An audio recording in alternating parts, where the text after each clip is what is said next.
തത്വമസി. എല്ലാവർക്കും പ്രണാമം.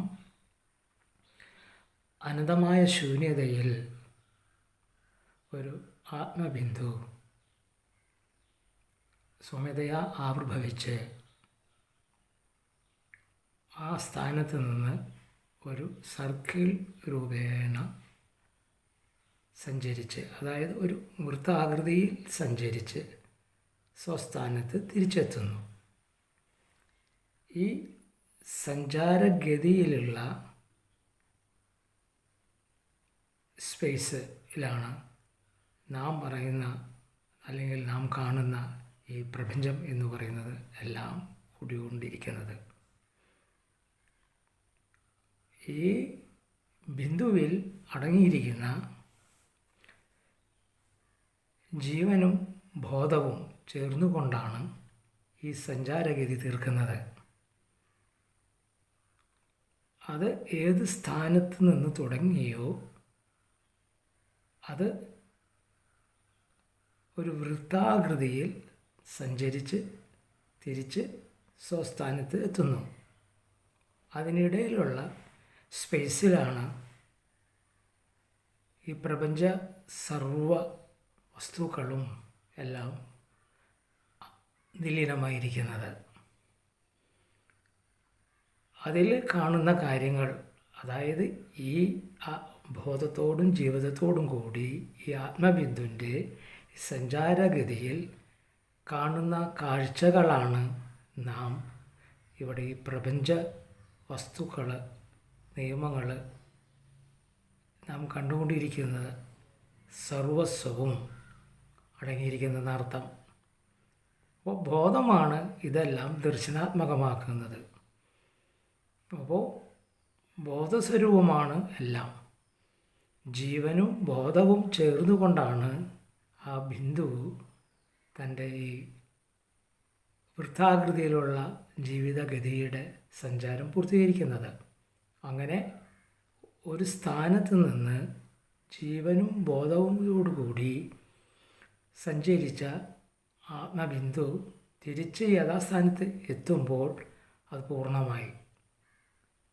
ആ യഥാസ്ഥാനത്ത് എത്തുന്നതാണ് സ്വസ്ഥാനം. അതിനിടയിൽ ഈ സ്പേസിൽ ഉള്ള, അതായത് ഈ സഞ്ചാരം തുടങ്ങിയ അവിടെ നിന്ന് മുതൽ വൃത്താകൃതിയിൽ സ്വസ്ഥാനത്ത് തിരിച്ചെത്തുന്നത് വരെയുള്ള അതിനിടയിലുള്ള സ്പേസിലാണ് നാം പറയുന്ന സർവ്വലോകങ്ങളും കുടികൊള്ളുന്നത്. ഈ പ്രപഞ്ചം എന്ന് പറയുന്ന എല്ലാം കുടികൊള്ളുന്നത്. ഇത് ഉണ്ട്, അതവിടെ കണ്ടു ദർശിച്ചു എന്നെല്ലാം അറിഞ്ഞ അറിവ് ബോധം ഉള്ളതിൻ്റെ പേരിലാണ് തിരിച്ചറിയാൻ കഴിയുന്നത്. അപ്പോൾ ബോധസ്വരൂപമാണ് നാം. അതായത് ബോധമില്ലെങ്കിൽ ഒന്നും ദർശിക്കാൻ കഴിയില്ല. നമ്മുടെ ബോധം നഷ്ടപ്പെട്ടു പോയി വിചാരിക്കുക. അതായത് ഒരു ജീവൻ്റെ ബോധം നഷ്ടപ്പെട്ടു പോയാൽ പിന്നെ എന്താണ് നടക്കുന്നത്, എന്താണ് കാണുന്നത്, എന്താണെന്നൊന്നും അറിയാൻ പറ്റില്ല. ബോധം അബോധാവസ്ഥയിലായി എന്ന് പറയും. പിന്നെ ബോധം തിരിച്ചു വന്നില്ലെങ്കിൽ അങ്ങനെ തന്നെ കുടികൊള്ളും. അപ്പോൾ ബോധമാണ് എല്ലാത്തിൻ്റെയും പ്രധാന കാരണവസ്തു. എല്ലാത്തിൻ്റെയും കാരണവസ്തു ബോധമാണ്. ബോധമൊന്നുമില്ലെങ്കിൽ ഒന്നുമില്ല. അപ്പോൾ തൻ്റെതായ കർമ്മപദ്ധതിയിൽ അടങ്ങിയിരിക്കുന്ന വിശേഷാലുള്ള വിജ്ഞാനത്താൽ, അറിവിനാൽ ഈ പ്രപഞ്ചത്തിൽ ഇതെല്ലാം ഉണ്ട് എന്നുള്ളത് നമുക്ക് ആ ഒരു ജീവന് ബോധ്യപ്പെടുത്തി കൊടുക്കുന്നു. ഇങ്ങനത്തെ ഒരു അവസ്ഥയില്ലെങ്കിൽ ഒരു ജീവനും ഒന്നും അറിയുന്നില്ല. ജീവൻ എന്ന് പറയുന്നത് ചലനാത്മകമാകുമ്പോൾ ആവിർഭവിക്കുന്ന ഒരവസ്ഥയാണ് ജീവൻ. ആ ജീവനും ബോധവും ചേർന്നാണ് ഈ സഞ്ചാരഗതി, വൃത്താകൃതിയിലുള്ള സഞ്ചാരഗതി നിർമ്മിക്കുന്നത്. അത് തിരിച്ച് സ്വസ്ഥാനത്ത് എത്തുമ്പോൾ അത് തന്നെ സ്വസ്ഥാനം, ഒരു പൂർണ്ണമായി. എവിടെ നിന്ന് തുടങ്ങിയോ അവിടെ വന്ന് അവസാനിക്കുന്നു. ഇങ്ങനെ സഞ്ചരിച്ച്, അതായത് വൃത്താകൃതിയിലൂടെ ഈ ആത്മബിന്ദു സഞ്ചരിച്ച് സ്വസ്ഥാനത്ത് എത്തുമ്പോൾ അതിനിടയിലുള്ള സ്പേസിൽ സർവ്വലോകങ്ങളും ഈ പ്രപഞ്ചവും എല്ലാ നിയമങ്ങളും കുടികൊള്ളുന്നു. അപ്പോൾ ബോധമാണ് അതാത് സ്ഥാനത്ത് ഉള്ള ഓരോ വസ്തുതകളെയും മനസ്സിലാക്കി തരുന്നത്, ബോധ്യപ്പെടുത്തി തരുന്നത്. എന്നാൽ അതൊന്നും സ്ഥായിത്വവുമല്ല, അതൊന്നും സ്ഥായിയുമല്ല. അതിനൊക്കെ പരിണാമങ്ങളുണ്ട്, നാശവുമുണ്ട്. സ്ഥൂലഘടകങ്ങൾക്കെല്ലാം നാശമാണ്. നാം കണ്ടു എന്ന് പറയുന്ന സർവത്തിനും പരിണാമമുണ്ട്, പരിവർത്തനമുണ്ട്, നാശവുമുണ്ട്. അപ്പോൾ അത് നിത്യമല്ല. എന്നാൽ അതാത് സ്ഥാനത്ത് അതാത് കാലം വരെ പ്രകൃതിയോടുകൂടി യോജിച്ച് നിന്ന് അതിൻ്റെ ധർമ്മം പാലിക്കുമ്പോൾ അതുണ്ട് എന്ന് നമുക്ക് പറയേണ്ടി വരുന്നു. വാസ്തവത്തിൽ ഈ ബോധമല്ലാതെ മറ്റൊന്നുമില്ല. ഈ ബോധമാണ് ഇതെല്ലാം ഉണ്ട് എന്നുള്ള ഒരു തിരിച്ചറിവ് നമുക്ക് തരുന്നത്. അപ്പോൾ ബോധമാണ് അതിപ്രധാനം. അപ്പോൾ ബോധസ്വരൂപമാണ് ആത്മസ്വരൂപം എന്ന് പറയുന്നത് അതുകൊണ്ടാണ്. ഈ സത്യം മനസ്സിലാക്കാതെ ഓരോ ജീവനും അത് എൻ്റെ യാത്ര തുടങ്ങിയ ഈ സർക്കിൾ രൂപേണയുള്ള യാത്രയിൽ എന്തെല്ലാം കണ്ടു അതെല്ലാം വാസ്തവമാണെന്ന് ധരിച്ചുകൊണ്ട് കുട്ടികളെ പോലെ ഓരോന്നും കണ്ടും ഭ്രമിച്ച് അതിൻ്റെ പിന്നാലെ പോയിക്കൊണ്ടിരിക്കുകയാണ്. വാസ്തവത്തിൽ അതെല്ലാം നിത്യമല്ല. നിത്യമല്ലാത്ത വസ്തുതയുടെ പിന്നാലെയാണ് ഓരോ ജീവനും പോയിക്കൊണ്ടിരിക്കുന്നത്. യഥാർത്ഥത്തിൽ മഹാശൂന്യതയിൽ നിന്നാണ് ആത്മബന്ധുവിൻ്റെ ജീവിതഗതിയുടെ സഞ്ചാരം ആരംഭിക്കുന്നത്. ബോധത്തോടുകൂടി ജീവൻ സഞ്ചരിച്ച് സ്വസ്ഥാനത്ത് തിരിച്ച് എത്തുമ്പോൾ അതിനിടയിലുള്ള സ്പേസിലാണ് ഈ പ്രപഞ്ചമെല്ലാം കുടികൊള്ളുന്നത്. അതായത് ഈ നാനത്വം ആയിട്ട് കാണുന്ന സർവവും, സ്ഥൂലമായിരിക്കുന്ന സർവവും, പ്രകൃതിഭാവമായിരിക്കുന്ന ഈ പ്രപഞ്ചമായിരിക്കുന്ന എല്ലാം ഈ സ്പേസിലാണ് കുടികൊള്ളുന്നതെന്ന് അവിടെ തിരിച്ചെത്തിയതിന് ശേഷമാണ് ഒരു ജീവൻ മനസ്സിലാക്കുന്നത്. ആ ജീവൻ തിരിച്ചെത്തുന്ന ഇടമാണ് സ്വസ്ഥാനം. തൻ്റെ സ്വസ്ഥാനം എവിടെ നിന്ന് തുടങ്ങിയോ അവിടെ സർക്കിൾ രൂപേണ തിരിച്ചെത്തുന്നു. അങ്ങനെ തിരിച്ചെത്തിയ ഒരു ജീവനെ തൻ്റെ ഈ യാത്രയിൽ വഴിയോര കാഴ്ചകളെപ്പോലെ പലതും കണ്ടും മനസ്സിലാക്കിയും ഇടപഴകിയും ഒക്കെയാണ് തൻ്റെ സ്വസ്ഥാനത്ത് തിരിച്ചെത്തിയിരിക്കുന്നുള്ള ഒരു തിരിച്ചറിവ്, ഒരു ബോധം ഉണ്ടാകുന്നു. അവിടെയാണ് അമരത്വം കൊള്ളുന്നത് ആ ജീവാത്മാവ്.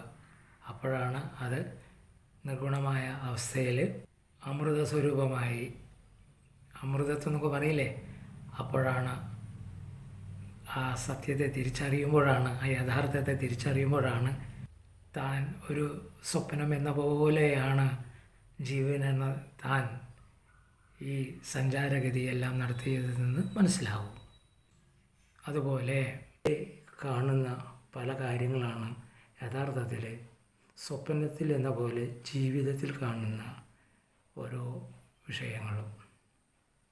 അതായത് ജാഗ്രത, നിദ്ര, സ്വപ്ന, സുഷുപ്തി, ഇങ്ങനെ അവസ്ഥകളും ഒപ്പം ജീവൻ ബോധാവസ്ഥയിലൂടെ ഈ സഞ്ചാരഗതിയിൽ കാണുന്ന വിഷയങ്ങളാണ് സംസാരസാഗരത്തിൽ നാം അനുഭവിക്കുന്നതായിട്ട് പറയുന്ന അവസ്ഥകളും കാര്യങ്ങളും അനുഭവങ്ങളൊക്കെ.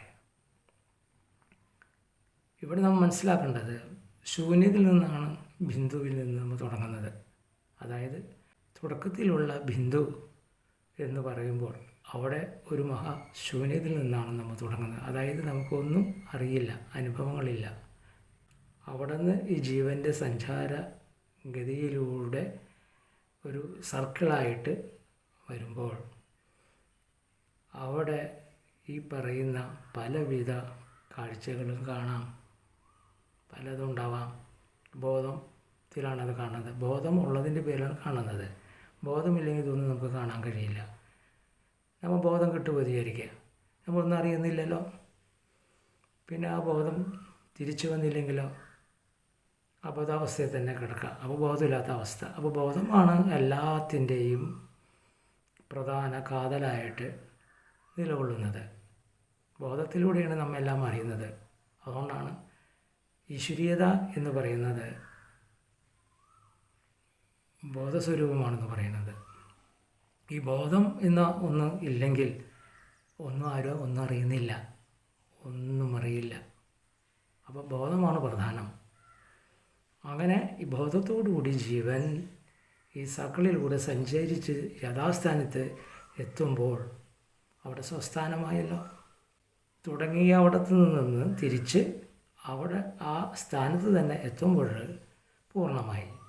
എവിടെ നിന്ന് തുടങ്ങിയോ തിരിച്ച് അവിടെ തന്നെ തിരിച്ചെത്തുന്നു. അതൊരു സർക്കിൾ രൂപേണയാണ് അത് ജീവൻ്റെ സഞ്ചാരം എന്ന് നമുക്ക് മനസ്സിലാക്കേണ്ടി വരും. ഇവിടെയാണ് ദേവമണ്ഡലവും പിതൃമണ്ഡലവും ഭൂതമണ്ഡലവും അങ്ങനെയുള്ള പ്രപഞ്ചത്തിലെ സർവ മണ്ഡലങ്ങളും ഉണ്ട് എന്ന് നമ്മൾ പറയുന്നത്. പക്ഷേ യഥാർത്ഥത്തിൽ ഈ ബോധം ഉള്ളതിൻ്റെ പേരിലാണ് ഇതെല്ലാം നമുക്ക് മനസ്സിലാക്കി തരുന്നതും ഉണ്ട് എന്ന് നമ്മൾ ധരിക്കുന്നതും. അപ്പോൾ ഈ ബോധം പോയാലോ ബോധമില്ലെങ്കിലോ ഇതൊന്നും കാണാനോ അറിയാനോ മനസ്സിലാക്കാനോ ഒന്നും കഴിയുന്നില്ല. അപ്പോൾ സ്വാഭാവികമായിട്ടും ബോധമാണ് നിത്യം. ബോധമില്ലെങ്കിൽ ഒന്നുമില്ല. അപ്പോൾ നാം മനസ്സിലാക്കേണ്ടത് ആത്മസഞ്ചാരത്തിലൂടെ നാം മനസ്സിലാക്കേണ്ടത് ജീവൻ എന്ന് പറയുന്ന വസ്തുതയിൽ ബോധസ്വരൂപമായിട്ടാണ് ജീവൻ നിലകൊള്ളുന്നത്. ഈ ജീവൻ്റെ സഞ്ചാരത്തിനിടയിൽ നാം പലതും ദർശിച്ചതായിട്ട് പറയുന്നു. അത് കണ്ടു, ഇത് കണ്ടു, അങ്ങനെ ചെയ്യാം, ഇങ്ങനെ ചെയ്യാം, പലതിനെക്കുറിച്ച് പറയുന്നില്ലേ. ഇന്ന് അനവധി കാര്യങ്ങളെക്കുറിച്ചാണ് മീഡിയയിലൊക്കെ പ്രതിപാദിക്കുന്നത്. ഇതെല്ലാം ബോധം എന്ന ഒരു അവസ്ഥ നിലനിൽക്കുന്നത് കൊണ്ടാണ്. ബോധമില്ലെങ്കിൽ ഇതൊന്നും പറയാനോ മനസ്സിലാക്കാനോ വിശദീകരിക്കാനോ ഒന്നും കഴിയില്ല. അതും ഓരോരുത്തരുടെ ജീവിതഗതിയിൽ അവരവർ കണ്ടതായിട്ടും മനസ്സിലാക്കിയതായിട്ടും അറിഞ്ഞതായിട്ടുള്ള വിഷയങ്ങളാണല്ലോ ഈ പറയണത്. എന്നാൽ അത് യഥാർത്ഥമാണോ? അല്ല. കാരണം എന്താ? അതൊന്നും സ്ഥായിത്വമില്ല. സ്ഥായിത്വം ഏതാണ്? അതിനെ കാണുന്ന ആ വസ്തുത. ഏതൊന്നുകൊണ്ടാണ് കാണുന്നത്, ഇതെല്ലാം ദർശിക്കുന്നത്, അറിയുന്നത്, അത് സത്യമാണ്, അത് നിത്യവുമാണ്. ബാക്കിയുള്ളതൊന്നും നിത്യമല്ല. കൊച്ചുകുട്ടികൾ പറയുന്ന മാതിരി എന്തെല്ലാം വിഷയങ്ങളാണെന്ന് ഭൗതികവും ആത്മീയമായ കാര്യങ്ങളിലൊക്കെ ഓരോരുത്തർ പ്രതിപാദിക്കുന്നത്. എന്നാൽ അതെല്ലാം നിത്യമാണോ? നിത്യമല്ലാത്തത് സത്യമല്ലല്ലോ. സത്യമെന്ന് പറയുന്നത് എന്താ? ഇതിനെല്ലാം കാണുന്ന ബോധസ്വരൂപം. നാം എല്ലാം സ്വപ്നത്തിൽ എല്ലാം ഉണ്ടെന്ന് ധരിക്കുന്നു. ആ സമയങ്ങളിൽ നമുക്ക് ഫീൽ ചെയ്യുന്നുണ്ട്. ചില കാര്യങ്ങൾ നമുക്ക് തലേ ദിവസം കണ്ട സ്വപ്നത്തിൻ്റെ ഓർമ്മകൾ നിലനിൽക്കുന്നുമുണ്ട്. അതെല്ലാം ശരി. പക്ഷെ അതെല്ലാം നിത്യമാണോ? നിത്യമല്ല. ഇന്ന് നമ്മൾ ഈ കാണുന്ന പ്രപഞ്ച സ്ഥൂല ഘടകങ്ങളും കാര്യങ്ങളും ഒക്കെ നിത്യമല്ല. അതിനൊക്കെ പരിവർത്തന മാറ്റങ്ങൾ വന്നുകൊണ്ടിരിക്കും. അത് പ്രകൃതിയുടെ സ്വഭാവമാണ്. മാറ്റമൊന്നുമില്ലാത്തത് എന്താ? നിത്യമായ ബോധസ്വരൂപം, ബോധം. അപ്പോൾ ബോധമാണ് പ്രധാനം. ബോധത്തോടുകൂടി നിങ്ങൾ എന്തെല്ലാം ദർശിക്കുന്നുവോ അത് നിങ്ങൾ സത്യമാണെന്ന് വിശ്വസിക്കുന്നു. എന്നാൽ സത്യസ്വരൂപം ആ ബോധം തന്നെയാണ്. ബോധമില്ലേ ഒന്നും ദർശിക്കാൻ കഴിയില്ല, ഒരറിവും ഉണ്ടാവില്ല.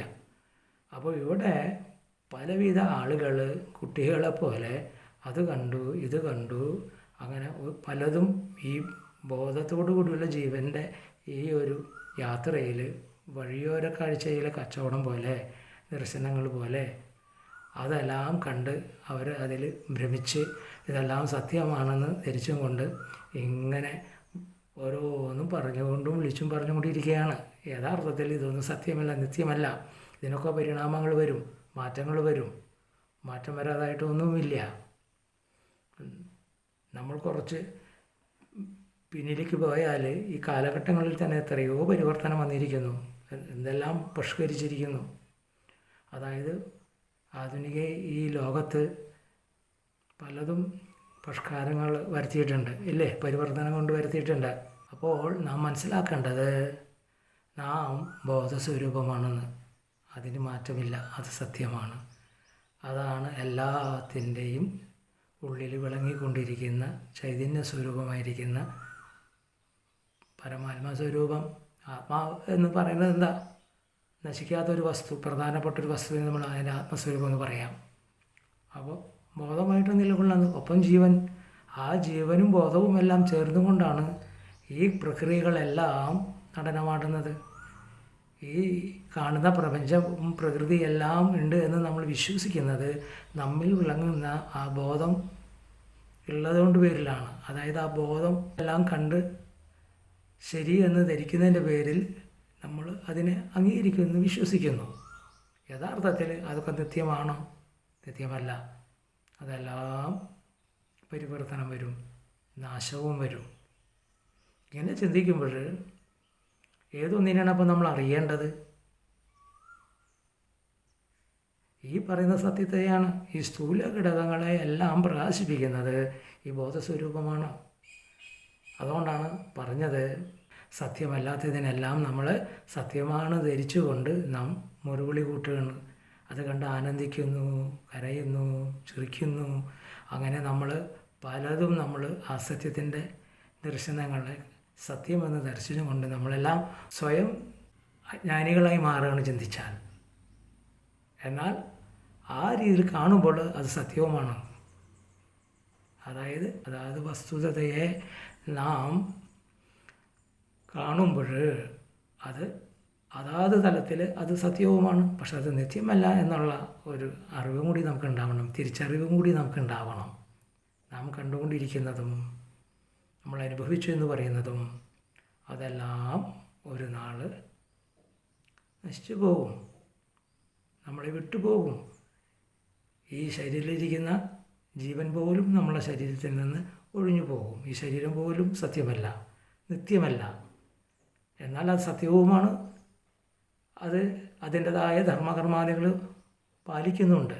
അതെല്ലാം സത്യമാണ്, യഥാർത്ഥവുമാണ്. പക്ഷെ അത് നിത്യമല്ല. നിത്യമല്ലാത്തത് സത്യമല്ല. ആ അർത്ഥത്തിലാണ് സത്യമല്ല എന്ന് പറയുന്നത്. അല്ലാതെ ഇത് ഇല്ല എന്ന് പറയുന്നില്ല. ഉള്ളത് നാളെ കാണപ്പെടുന്നില്ല, നഷ്ടപ്പെടുന്നു, ശൂന്യമാകുന്നു.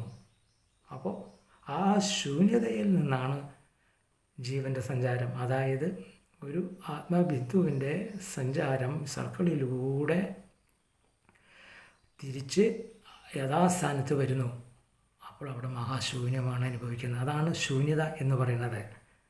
അതായത് ഒരു ശൂന്യതയിൽ നിന്ന് ആണ് ഈ ബിന്ദുവിൻ്റെ, ഈ ബോധത്തോടു കൂടിയുള്ള ജീവൻ്റെ സഞ്ചാരം തിരിച്ച് ഈ സർക്കിളിലൂടെ സഞ്ചരിച്ച് യഥാസ്ഥാനത്ത് എത്തുമ്പോൾ ആ ശൂന്യതയിൽ തന്നെയാണ് എത്തുന്നത്.